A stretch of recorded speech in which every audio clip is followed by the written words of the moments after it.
Eu, se fosse você que está aí nos ouvindo e está nos assistindo no podcast, não ia deixar de conferir esse sarau simplesmente até o fim.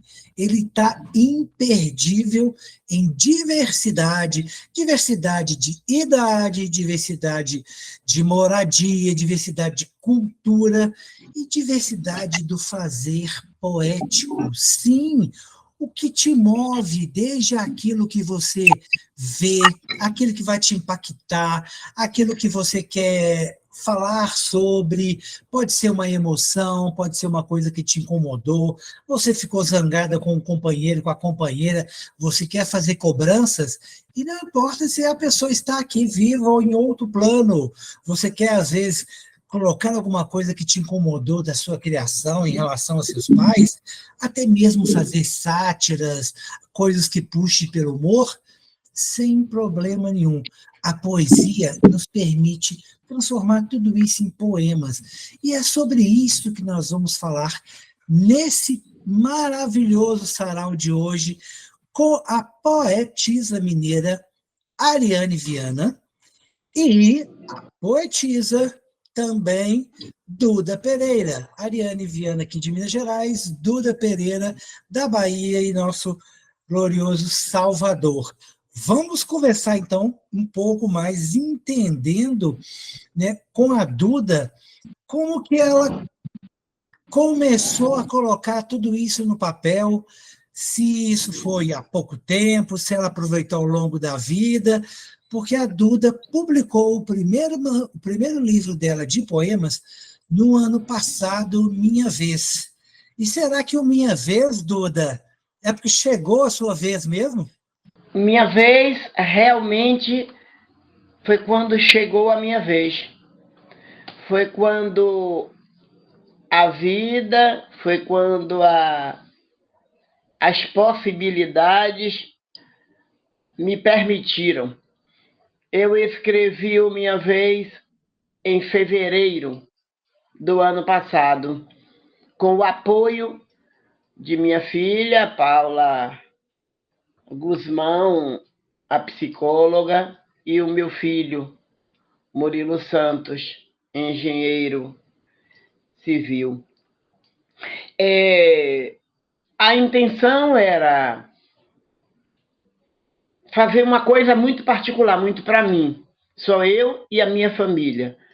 Mas eu sou mãe no axé, e muito conhecida em Salvador, então não deu para ficar só para mim.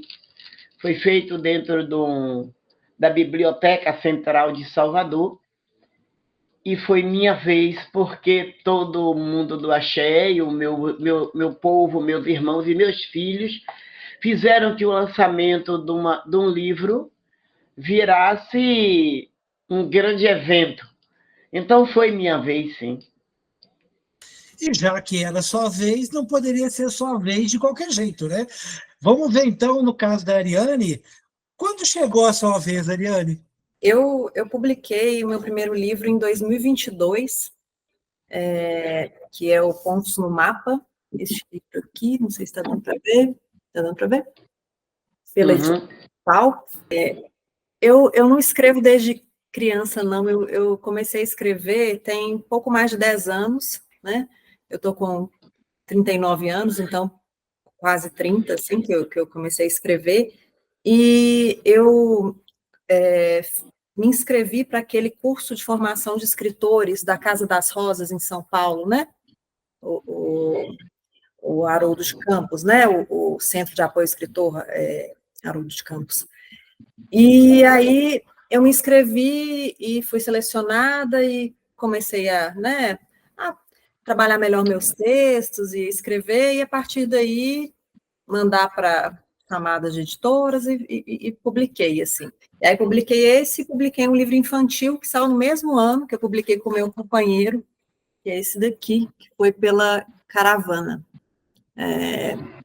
E aí é isso, assim, ele ilustra e tal, e eu fiz o texto, ele trouxe a ideia da temática, porque ele é da área de história da arquitetura, da arte, aí foi isso, foi começando, assim. Mas eu não sou da área, né, de letras, foi uma coisa meio que contingente, né? Faz tudo na vida da gente. A Duda, Ariane, a Duda, né, colocou ali minha vez, estou chegando, peraí, né, agora eu vou subir essas escadarias aqui, deixa eu lavar as minhas escadas, porque é a minha vez de botar meu carro na rua, né, meu trem elétrico na rua. Os seus pontos no mapa, você queria delimitar e, né, deixar bem marcadinho o que você queria ou não? Você precisava organizar algum tipo de mapeamento? Por que pontos do mapa? Esse título ele veio a posteriori, né? Eu tinha um conjunto de textos e quando eu fui vendo as afinidades entre alguns conjuntos de textos, eu vi que dava para fazer uma espécie de um percurso meio aleatório, assim, às vezes enfocando num lugar, num tempo, às vezes uma coisa mais como se fosse um zoom de uma câmera, às vezes mais uma imagem de satélite, nesse sentido assim, de afastamento e tal. E aí eu vi que dava para fazer esse tipo de dar esse tipo de unidade, né, aos textos. Duda, quando você começou a escrever, e você já disse que tem muito tempo, né? Porque você já lá exatamente assim, que faixa etária que você entrou, porque assim, as coisas que te incomodavam, você queria botar para fora, pelo menos para aliviar, né, aquilo que te incomodava, te impactava, e às vezes até provavelmente amargurava, né? Ficava aquele negócio meio para dentro, te remoendo.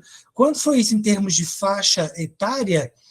E quando que você percebeu que você tinha esse talento, esse dom para escrever? Você também fez um curso específico? Como é que isso começou a desabrochar? Filha de uma família pobre, de 8 filhos, meu pai me deu uma sandália nova e eu, muito ativa e traquina, perdi a sandália. 9 anos. Mas eu não poderia simplesmente dizer a ele, o dinheiro que você me deu, comprou a sandália, gastou e tal, eu fiquei tão feliz e já perdi. Eu não poderia dizer. Então eu fiz um poemazinho. Sei muito da sandália, me perdoe se puder, eu perdi minha sandália, sou assim, menina, mulher, fiz uma besterol e mandei. Pronto, assim eu não apanho, fica tudo muito bem. E aí meu pai colocou, tá perdoada dessa vez, também tipo assim, uma brincadeirinha com palavras. E aí eu descobri que dava para escrever. Primeiro me salvei de um problemão, porque minha mãe não queria perdoar, e meu pai perdoou porque eu versei a história e tal. Daí em diante eu comecei a escrever. Mas a ideia de colocar aquilo no papel, tipo assim, versos, é porque meu pai gostava muito de Castro Alves. E ele declamava Castro Alves. Meu pai era polícia civil, era chefe de SVI, Serviço de Vigilância e Investigação da Polícia. Era um homem muito severo, embora um pai extremamente amoroso com as filhas mulher. Os homens ele era mais severo. Então ele me deu a oportunidade de... Eu disse a ele, eu queria papel e o caderno do colégio não vai poder ser e eu preciso escrever a ele. Bom, já que quer escrever, arranje como. Antigamente tinha o tal do papel de embrulho, né? Aquela coisa, vinha o pão. Então era muito assim mesmo, passava o papel de embrulho, arrumava a caneta e fui escrevendo. Dos 9 em diante, eu passei a escrever tudo que eu sentia. Quando eu achava que minha mãe foi injusta de botar uma irmã de castigo, bateu. Então eu escrevia muito. E daí em diante eu escrevi até publicar. Não fiz curso especial nenhum. Minha religião também me deu muito o que escrever, porque é uma religião muito rica de tudo, gastronomia, toda a cultura, tudo é muito rico. Então eu tinha material para escrever. Eu gosto do que escrevo e tem uma galera de leitores meus que gostam do que eu escrevo. Então apostei nisso aí. Mas tudo começou aos 9 anos de idade. A poesia, né, invadiu a vida da Duda como uma forma dela não só se aliviar, mas mais do que isso, era um diário né? Era uma espécie de confidente, o papel era uma espécie de confidente dela, né? Em que ela, versando ali, ela colocava as coisas, né? O que a incomodava, o que incomodava as irmãs, o que ela via no entorno dela, e aí você ia transformando isso, né? Enfim, palavras, em uma forma de que as pessoas também pudessem saber, sem você se comprometer, até de uma forma bastante lúdica, né?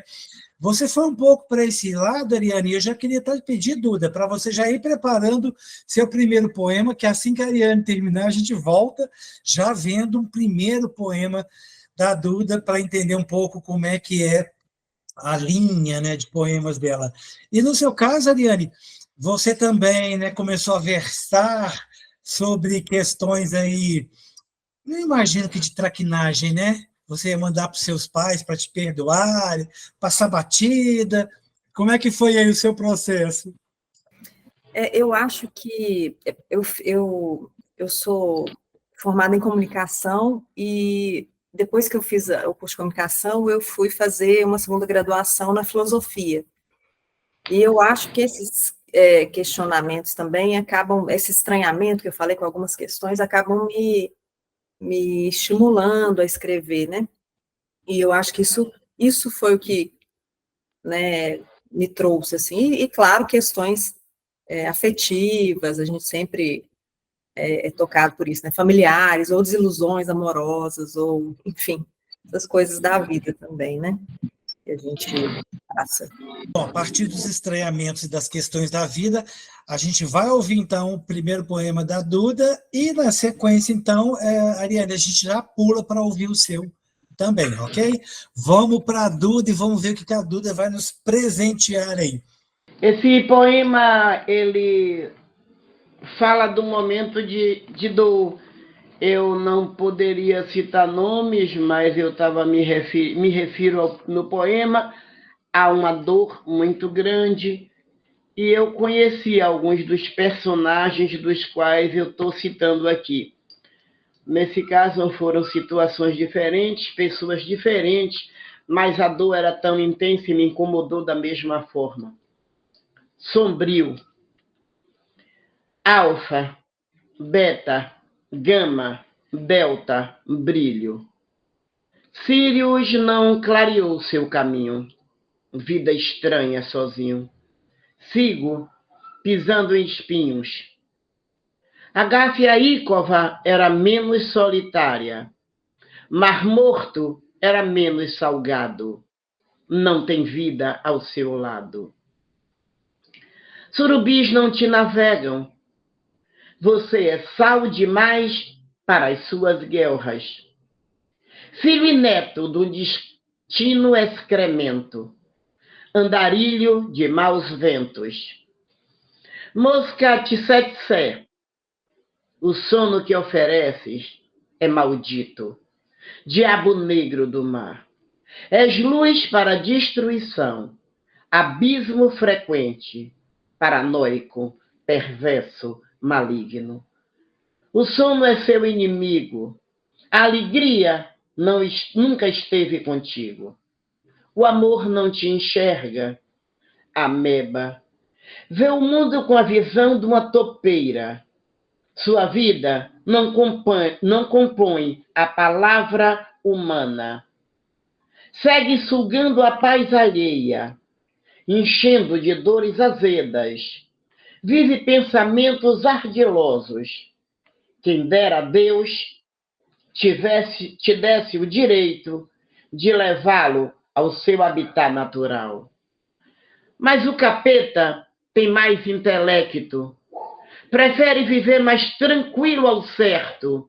Finge não vê-lo para não tê-lo por perto. Macho alfa, torturador, genocida, vírus quase interminável. Poema sombrio do livro Minha Vez, editora Cogito, Duda Pereira. Isso que eu chamo de botar para fora. Eu acho que você ainda está entalada ainda, você está engasgada com algumas coisas. Uhum. Isso aí foi uma forma de... Vamos lá, então, vamos ver o da Ariane. Felizmente já passou a Patagônia. A verdade foi perdida na caverna de uma preguiça gigante. Nós a perdemos para sempre. Há milhares de anos era livre e real como o azul, e azul como o gelo, e gelada como o vento, e cortava como a água, de pés descalços. Agora, mesmo que tentássemos pescá-la com as mãos e arrancar com os dentes cada escama brilhando sob o sol, não a veríamos. Ouça, a concha ainda guarda o barulho do mar. Bate bem aqui, ao longe, deste lado da caixa torácica, alguma coisa. A vida está escondida pelo encanamento. A casa é só cenário. A gente ficou encalacrado aí nessas tubulações, né, para entender a Patagônia, mas, enfim, os seus poemas, Ariana, vamos aproveitar já que, né, a gente terminou com o seu, essa questão de uma influência de coisas de arquitetura, um pouco dessa coisa de engenharia, né, mapa, né, pontos no mapa.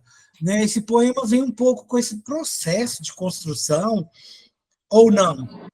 Essa coisa do pontos no mapa, isso é Patagônia, é uma viagem que eu fiz, eu estive na Patagônia e me tocou muito. Eu fiz uma visita a uma caverna onde foi encontrado o fóssil de uma preguiça gigante pré-histórica.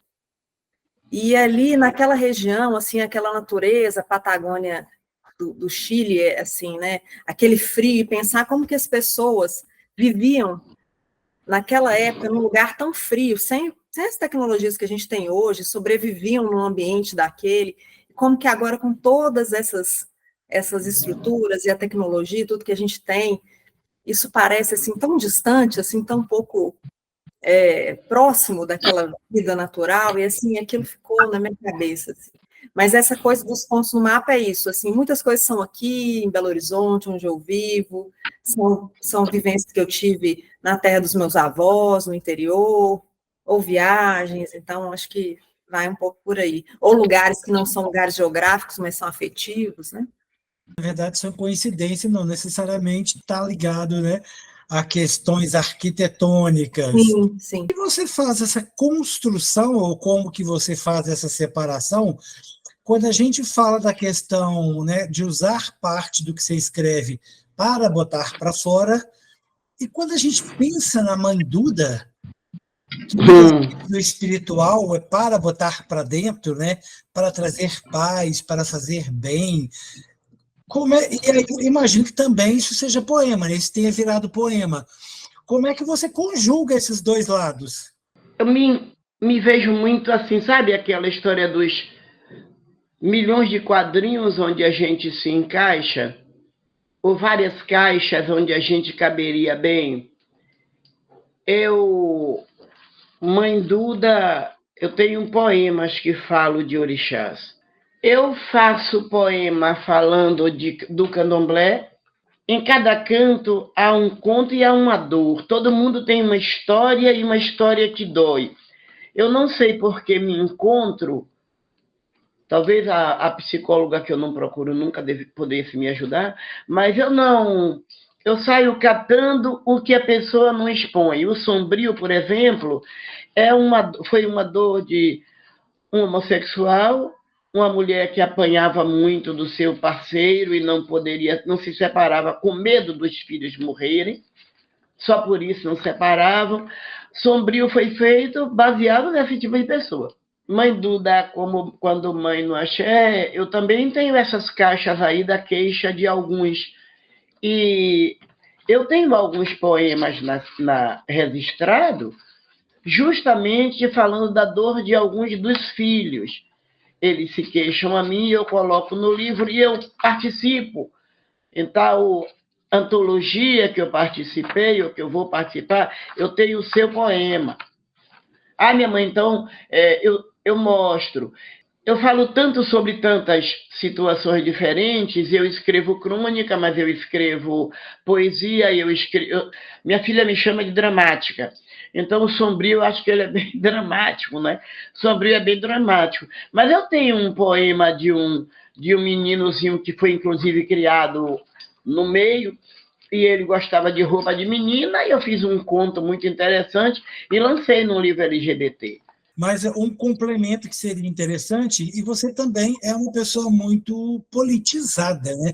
Você tem muito essa questão de se importar, de entrar nas causas femininas, nas causas das mulheres, né, do empoderamento feminino, você cuida de uma parte aí dos trabalhos que você faz, né? Eu imagino que nesse processo também entre muito as questões racistas, as questões pretas, né, porque tem essa questão, enfim, que envolve a negritude, ou a branquitude, por aí vai, e imagino que a Ariane também me parece um pouco politizada. Nós já vamos saber, já, pelo poema que ela leu, e por um pouco do que ela falou, talvez de aproveitar um pouco isso no seu, né, usar isso nos seus poemas para se expressar, inclusive quando ela falou da questão dos estranhamentos, né?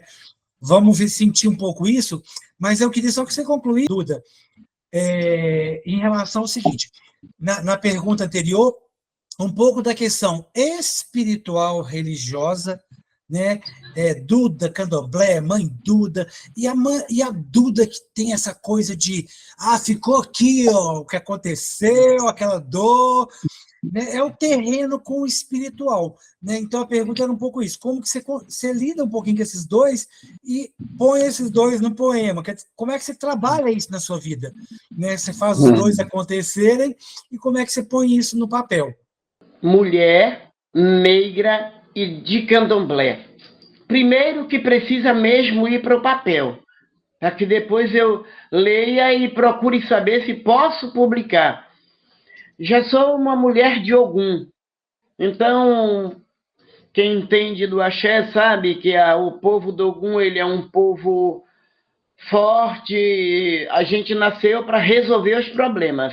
Sobre o axé, eu costumo escrever realmente meus protestos sobre da não aceitação do povo pelo candomblé, porque tudo está exatamente ligado ao racismo. O candomblé é uma religião que cultua água, natureza, e vive a natureza o tempo todo. Tudo que comemos no candomblé e o que oferendamos a orixá é uma mistura toda, porque eu ofereço a orixá, a parte do orixá, depois aquilo vira uma culinária saborosíssima, maravilhosa, para dividir da comida a rua toda e a muita gente. Muitas pessoas vão já com a marmitinha, porque teve candomblé, tem comida muito. Então, a coisa de não gosto do povo do candomblé, não. Você não gosta do preto, do negro, você é racista e está bem escondidinho aí dizendo que é pela religião. Mentira. Porque adorar, a gente adora a terra, adora o mar, adora a água, adora o céu, então a gente adora Deus. Não é? O Olorum. Pronto. Então, eu coloco isso no papel, tento ser muito leve e procuro não misturar muito. Bom, eu já me arrumo assim como uma forma de protesto. Organiza aí seu próximo poema, porque eu tenho a impressão, sabe, Duda, eu não sei se você tem um pouco disso, eu imagino que você tem essa questão, mesmo a gente aqui no virtual, eu bato o olho assim na Ariane, e eu acho que a Ariane também é de Ogum.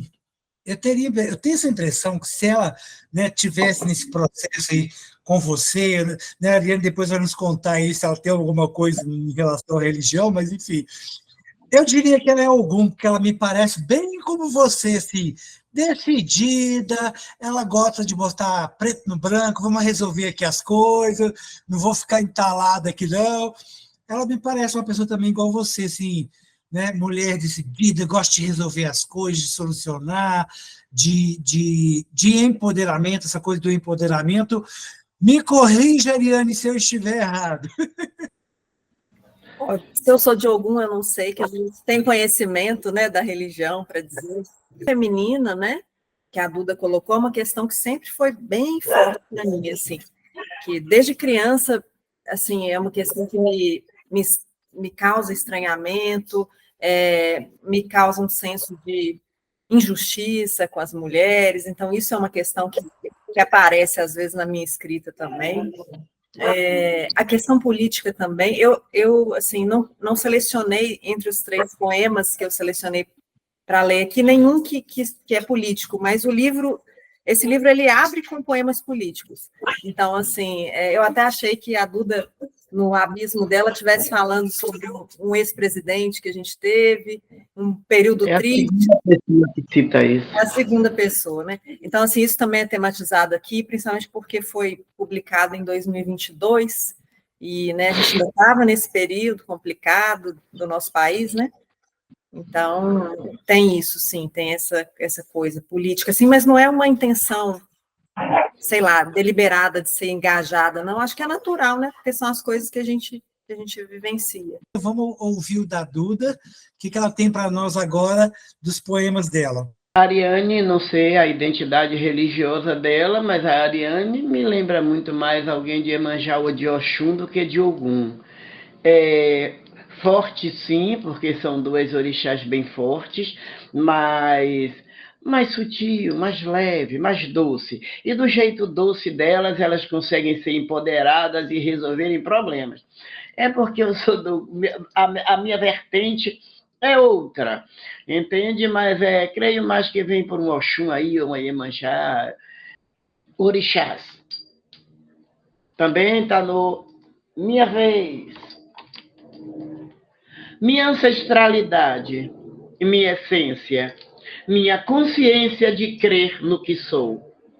Melanina apurada, predominante, linda cor. Minha herança genética, reis e rainhas.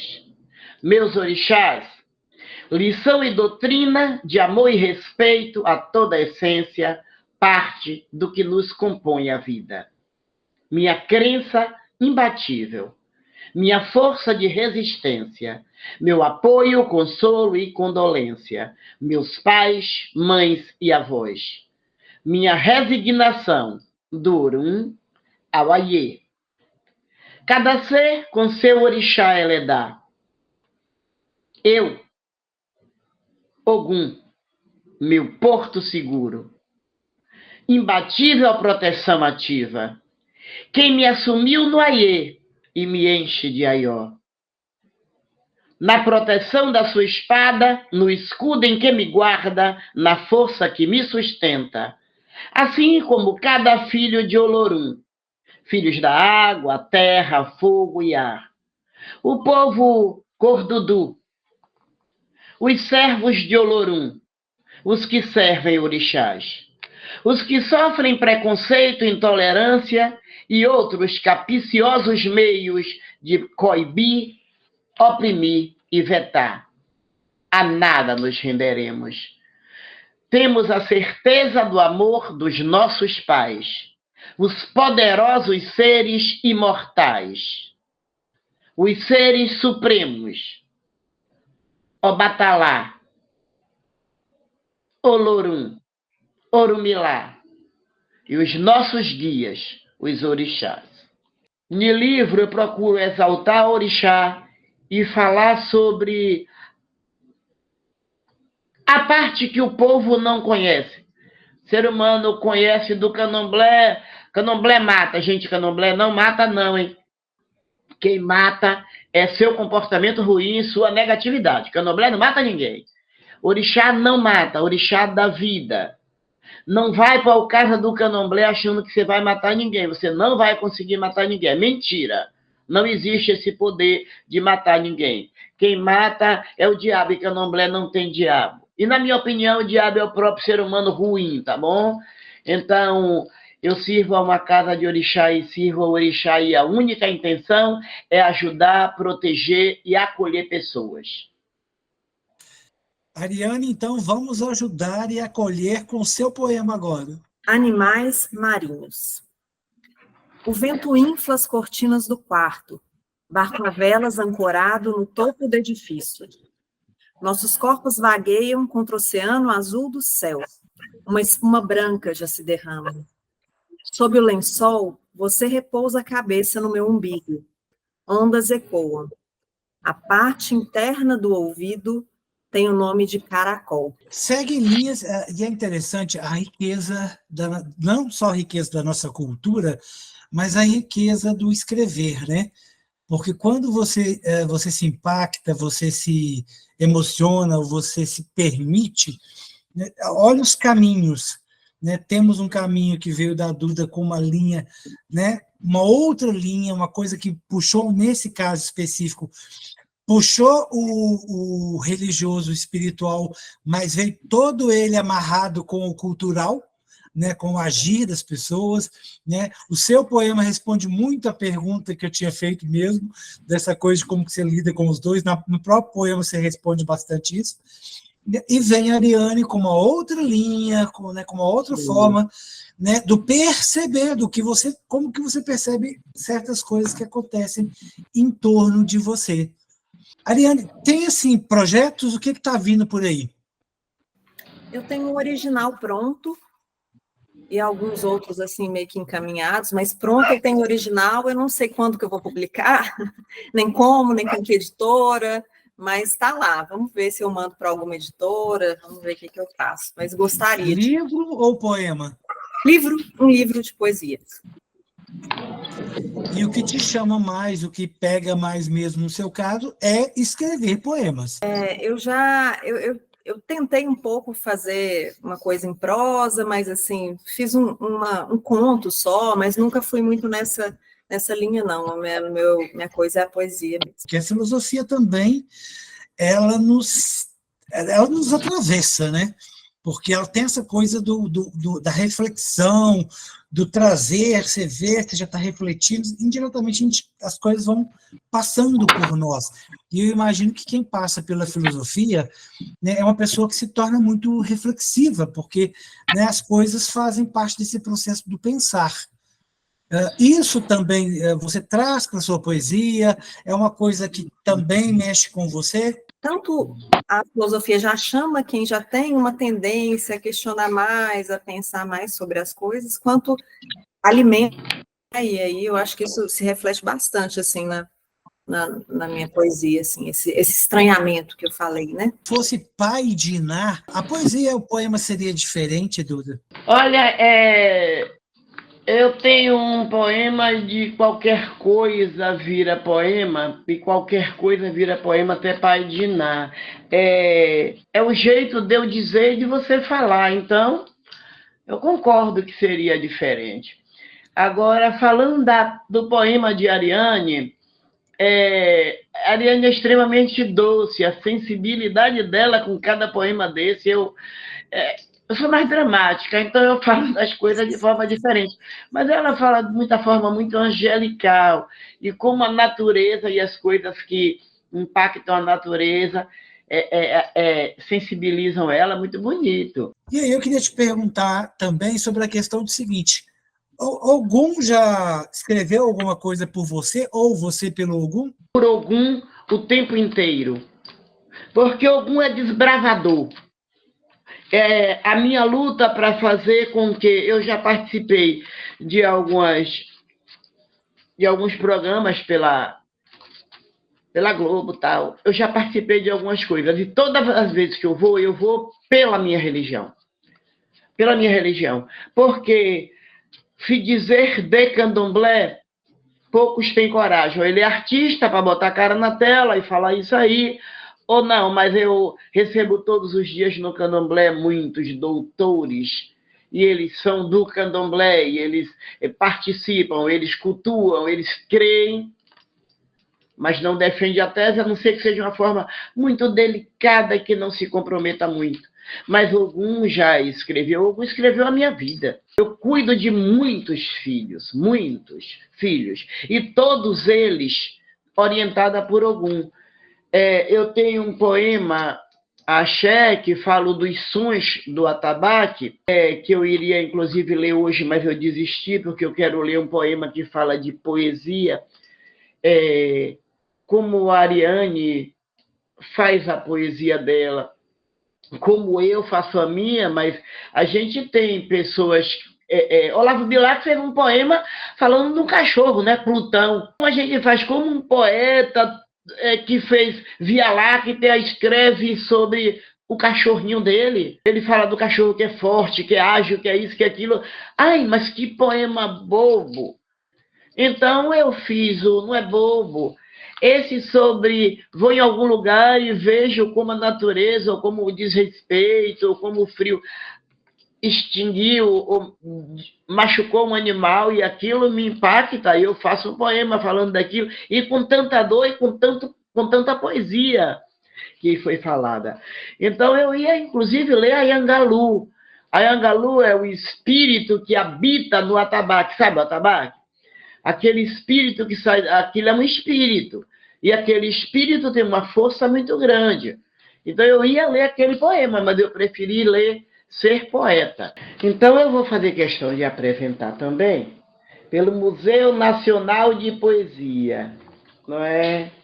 Pelo Museu Nacional, Antologia de Ouro, está muito lindo. Aqui eu participei dessa antologia com o poema Ser Poeta. Amante do ouvir recitar, degustando tudo preenchido, do ir lá, onde a mente leva. Transporte, perquirição durante todo ensejo, respeitando ao tudo, ser da água, da mata, do fogo, da ternura, do ar, das borboletas, sem e com laços e abraços, contudo, sem nada, mas sempre um poema, contos ou causos. Nem normas, nem esquemas.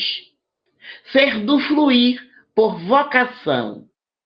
Fluindo emoções, canções, convicções lúdicas e abstratas. Natas em quem vive. Admirando a essência do porvir. Amante da vida, com todas as suas primícias. Onde tudo é incrível.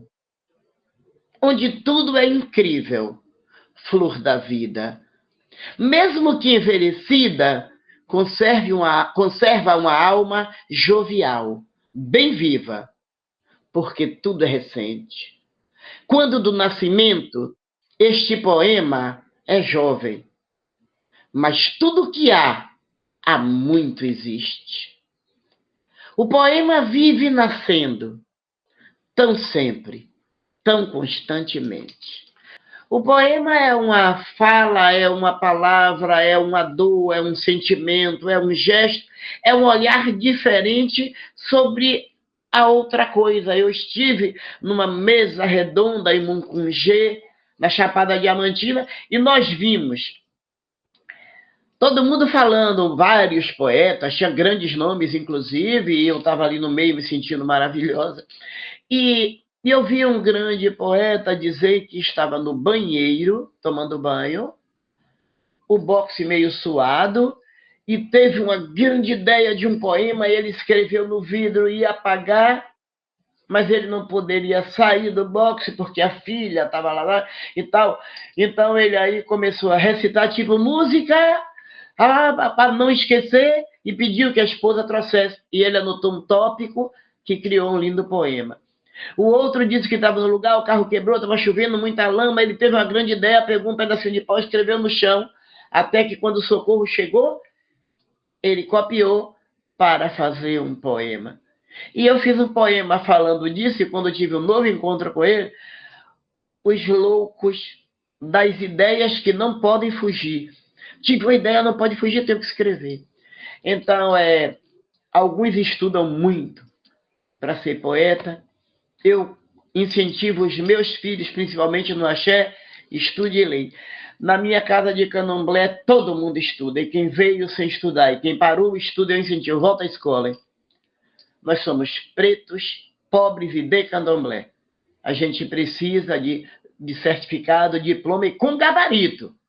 Não seja um profissional medíocre. Ao negro não cabe esse lugar.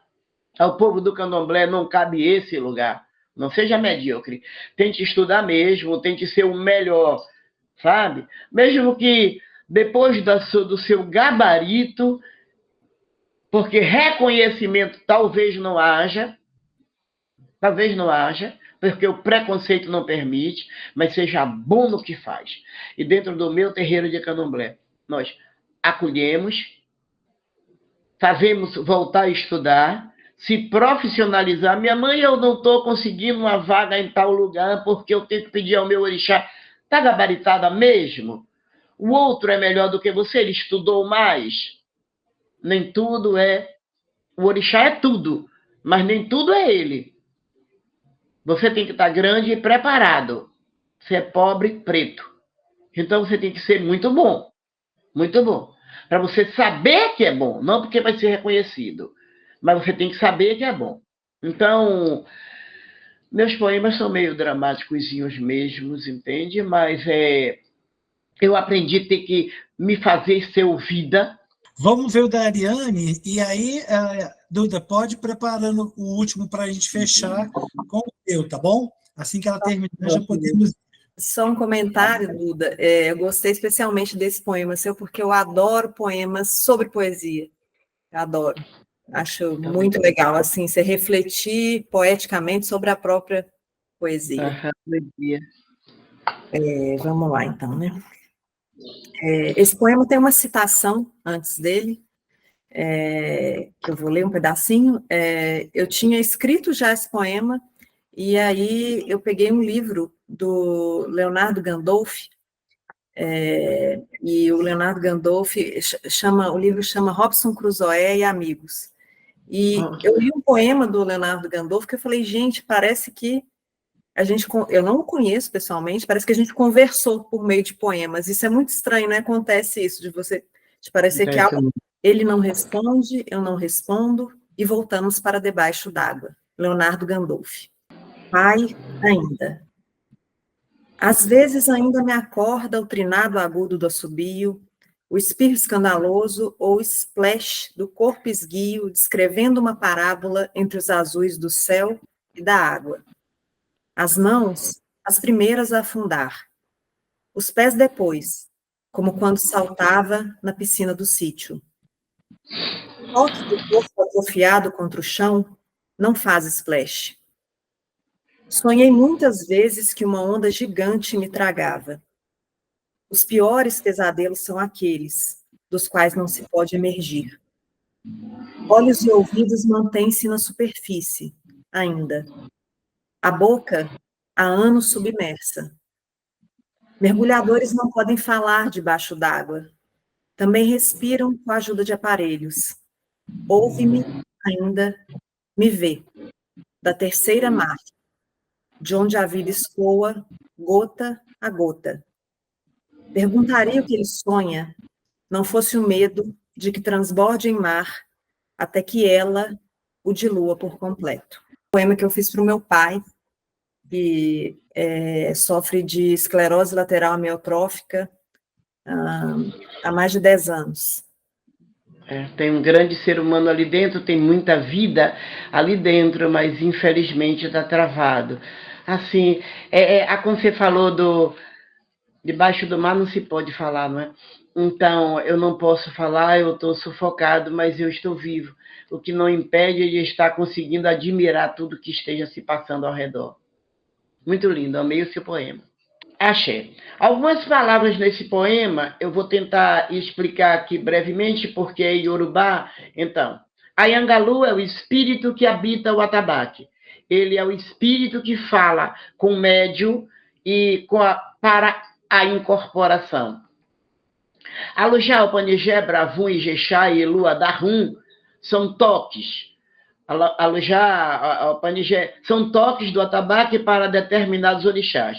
Obaluaê, Xangô, Oxum, Inhansã, e acontecer a possessão do orixá. Axé é o título do poema. Ayangalu, Alujá, Opanigé, Bravum, Ijexá, Ilu, Adarum. Quem tem ouvido, ouça o que o Espírito diz. Rum, rumpi, ilé. Rum, rumpi, ilé. E o povo de Oiá, os filhos de Xangô, o povo de Oxum, os de Emanjá, os filhos de Omulu, e todos do sagrado. Quedes, Ogães, Ebomes, e Aôs, todos.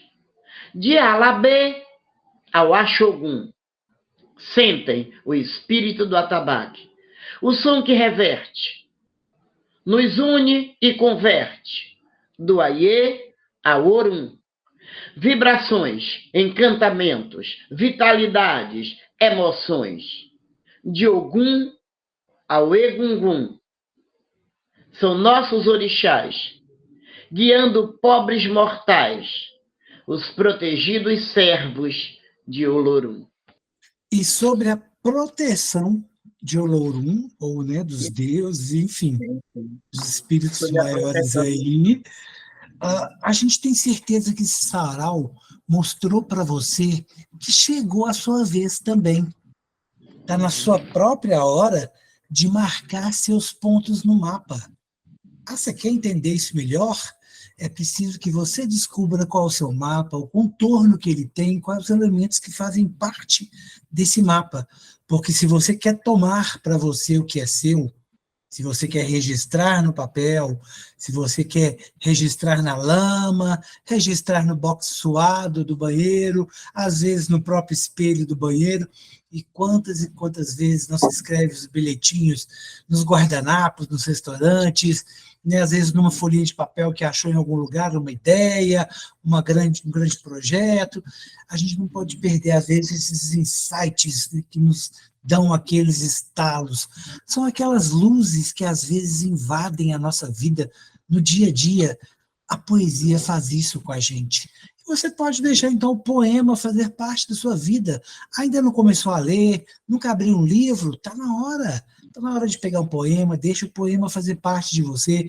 Pode ser ele religioso, pode ser ele angelical, como disse a Duda dos poemas da Ariane, pode ser um poema mais fluido, mais leve, ou pode ser um poema até mais impactante, intenso, às vezes áspero, né, às vezes agressivo, porque vem do âmago e cada um sabe o que te vai, né, quer seja uma dor, quer seja ali aquela folha que cai da árvore durante o outono, ou aquela borboleta que pousa ali na plantinha, na florzinha, querendo pegar o néctar, e até mesmo um beija-flor que invade a sua casa, a sua janela.